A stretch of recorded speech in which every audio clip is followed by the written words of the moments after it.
आज के इंतखाबी जलसे के सदर मोहतरम हर दिल अजीज उम्मीदवार कायदे नस्ल नौ आसिफ शेख रशीद साहब स्टेज पर बैठे हुए तमाम ही जिम्मेदारान और मुहिब्बान शेख आसिफ और मेरे सामने बैठे हुए इस्लामपुरा के गयूर नौजवानों,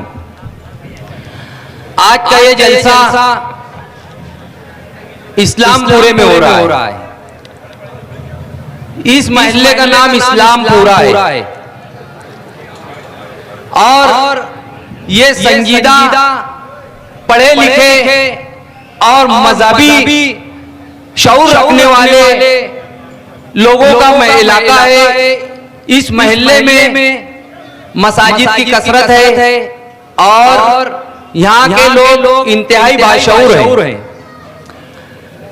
मैं जैसा कि आप लोग जानते हैं, इससे पहले मजलिस मालेगांव का सोशल मीडिया इंचार्ज था, लेकिन उनके मामलात देखने के बाद और उनके मामलात को समझने के बाद मैंने आसिफ शेख रशीद साहब का साथ देने का फैसला किया। आज उसकी वजह यह है कि मैं नहीं चाहता कि सियासत की वजह से किसी आलिम का रूहानी और मजहबी नुकसान में इजाफा हो और ना ये आप लोग चाहेंगे।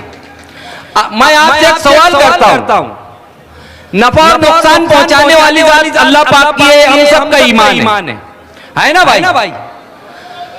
अल्लाह पाक जिसे चाहते हैं उसे नफा देते हैं, जिसे चाहते हैं उसे नुकसान पहुंचाते हैं। अगर अल्लाह पाक चाहे किसी को फायदा पहुंचाना तो पूरी कायनात, पूरी दुनिया मिलकर भी उसको नफा नहीं पहुंचा सकती। अगर अल्लाह पाक चाहे किसी का नुकसान करना तो उसका फायदा अल्लाह पूरी कायनात मिलकर भी नहीं कर सकती।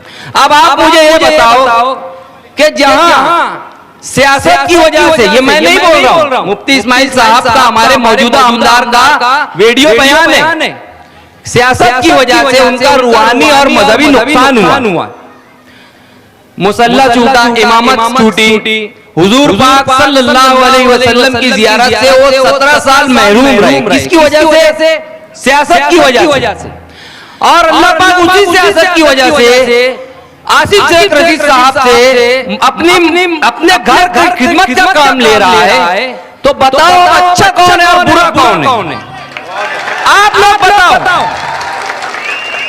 वजह वही है, जगह वही है, शख्स अलग है। जिसको तुम बोल रहे हो बुरा और अच्छा, आप अपने मामला पे गौर करो। ये नहीं बोलेंगे कि मेरी बदअमलियों की वजह से मेरा नुकसान हो रहा है। अल्लाह पाक किसी का नुकसान करते हैं ना तो कुछ ना कुछ वजह होती है। आप उस वजह पर गौर करो। सियासत को इल्जाम देने की बजाय, सियासत जो है खिदमत खल्क का बेहतरीन जरिया है। सियासत की वजह से तुम्हारी दुनिया भी सुधर सकती, तुम्हारी आखिरत भी सुधर सकती है।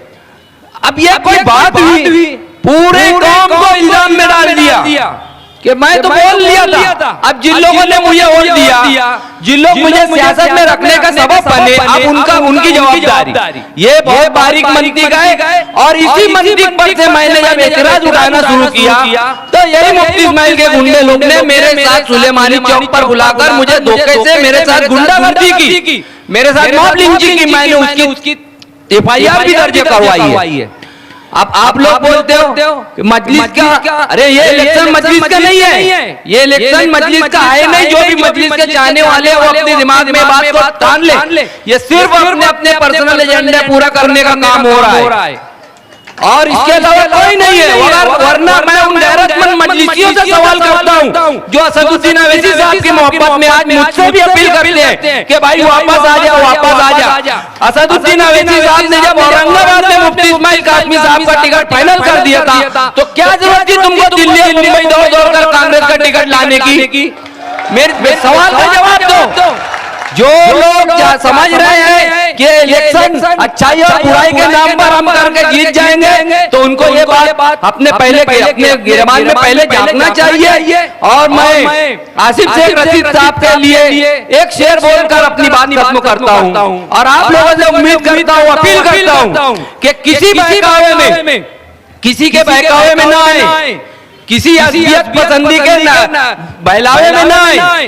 असबियत पसंदी को अल्लाह ने ना पसंद किया, ना अल्लाह के रसूल सल्लल्लाहु अलैहि वसल्लम ने पसंद किया। ये इलेक्शन अपना नुमाइंदा चुनने का है और नुमाइंदा सलाहियत को लेकर चुना जाता है, ना कि लिबाने को देखकर और अपने वाला बिरादरी वाला ये सब देखकर चुना नहीं जाता। आप एक तालीम की बात जहां तक रहे, मैं एक बात और बोल दूं, तालीम के मामले में आसिफ शेख रशीद साहब ने कुछ नहीं किया। क्या कुछ नहीं किया? स्कूलों में किताबें बांटी 5 साल, स्कूलों में कंप्यूटर दिए 5 साल, और आज भी 3 करोड़ रुपए के फंड से नेट का स्टडी सेंटर का काम चालू है हजार कोहली में। मुफ्ती इस्माइल साहब पढ़े लिखे हैं, मैं उनसे सवाल करता हूं कि इकरा के लफ्ज से शुरू होने वाले दीन की जो आपने तालीम हासिल की है 20 साल तक, इकरा का मतलब होता है पढ़ो, हुक्म है, हुक्म से शुरू हुआ है अपना दीन। तो आपने इकरा के फरोग के लिए क्या किया? कोई एक बात बताओ आप कि मैंने तालीम के मैदान में कौम को शऊर देने के जिम्मे में कुछ कोशिश की होगी, तो आप एक बात बताओ, एक मिसाल दे दो। वही रोड गटर, ये तो कारपोरेशन के काम भी है ना, कारपोरेशन कर लेते हैं ये सब काम। तुम तो एमएलए है ना, तुमको चाहिए था कि अपने मेयर के मुताबिक कुछ तामीराती काम देते। मैं आप लोगों से अपील करता हूं कि आसिफ शेख रशीद का साहब का साथ आंख बंद करके दे, पूरे यकीन के साथ ये शहर के लिए, कौम के लिए बहुत कुछ कर सकते हैं, किसी बहकावे में ना आए। मैं इतना ही बोलकर एक शेर बोलकर अपनी बात खत्म करता हूं कि अमवाज हवादिस ने बहुत चाहा था डुबो देना, अमवाज हवादिस ने बहुत चाहा था डुबो देना, मालिक का करम देखो हम और उभर आए। अस्सलाम वालेकुम।